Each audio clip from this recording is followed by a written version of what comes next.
नाजरीन आदाब, आप देख रहे हैं इकरा उर्दू न्यूज। मैं हूं हैदर अली। अल्लाह जिसे रखे उसे कौन चखे। जी हाँ, बैरकपुर म्यूनसिपलिटी वार्ड 17 नई बस्ती के बाशिंदा मोहम्मद इस्लाम और उनकी अहलिया आयशा खातून के घर कोरोना महामारी के बीच एक बच्चा BN अस्पताल में जन्म लिया। जन्म के दिन ही से पता चला कि बच्चे का दिल बाईं जानिब के बजाय दाईं जानिब है और बच्चे को सांस लेने में तकलीफ हो रही है।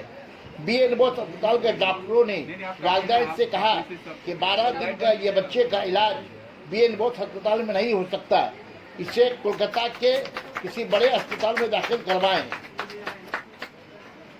कोरोना के सबब वालिदैन बच्चे को लेकर कोलकाता के दूसरे अस्पताल में इधर से इधर भटकते रहे, पर किसी भी अस्पताल में सीट ना मिलने की वजह कर घर वाले परेशान हो गए।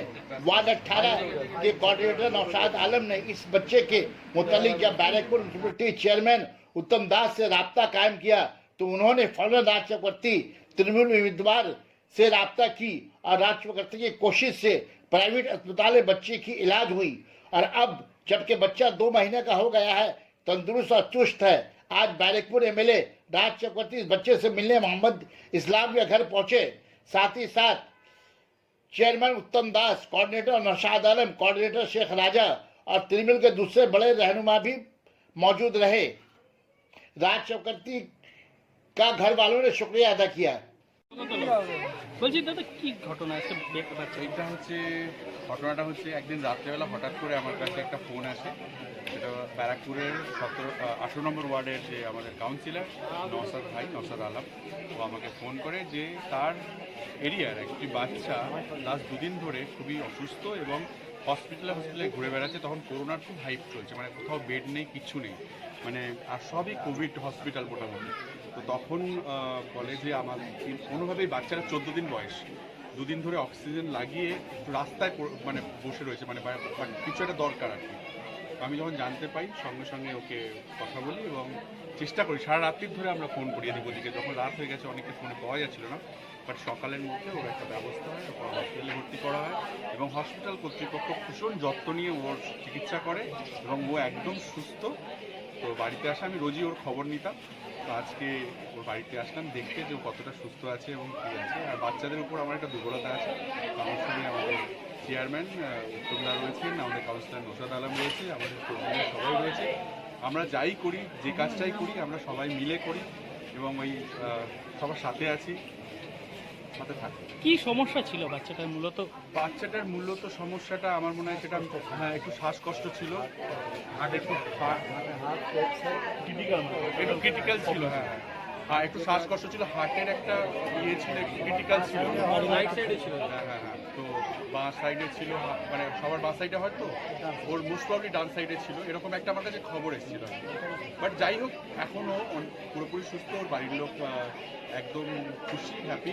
ওর নাম রাখা হয়েছে ফারহান। ওর এখন কত, তখন গেছিল 14 দিন, এখন 2 মাস।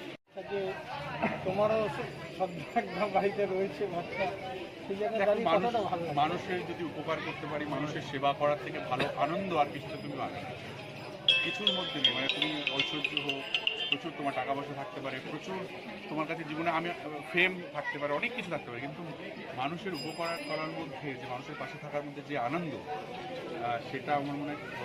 আর তোমার দ্বারা যদি একজন কেউ সুস্থ হয়, একটু ভালো থাকে, সেটার থেকে ভালো কিছু হতে পারে না। আর একটা ব্যাপার, সবথেকে বড় ব্যাপার হচ্ছে যে আমরা তৃণমূল কর্মী, আমাদের মুখ্যমন্ত্রীর নাম মমতা বন্দ্যোপাধ্যায়, আমাদের সর্বভারতীয় সাধারণ সম্পাদকের নাম অভিষেক বন্দ্যোপাধ্যায়। আমাদেরকে যেভাবে মানে ইন্সপায়ার করছে কাজ করার জন্য, যেভাবে মানুষের সাথে মানুষের পাশে থাকার যে ইন্সপিরেশন, সেটা কিন্তু আমরা অফিস থেকে পাচ্ছি। হাতটা যেদিকে থাকার কথা তার অপোজিটে হাত, ভীষণ অসুস্থ ছিল, 14 দিন বয়স। তখন মানে ডাক্তাররা সিদ্ধান্ত নিতে পারছে না কোথায় ভর্তি হবে, সেটা নিয়ে সমস্যা হচ্ছে, ভীষণ করোনার একটা সমস্যা ছিল। তখনই আমাদের মাননীয় বিধায়ক রাজ চক্রবর্তীকে জানানোর পরে তার একটা সুচিকিৎসার ব্যবস্থা হয়েছে এবং সে বাচ্চাটা আমি যথেষ্ট সুস্থ অবস্থায় বাড়িতে ফিরে এসেছি। তাই আমাদের বিধায়ক, আমাদের এখানকার কাউন্সিলর নওশাদ আলম উদ্যোগ নিয়ে যে কাজটা করেছে, আমরা সকলে মিলে বিধায়ক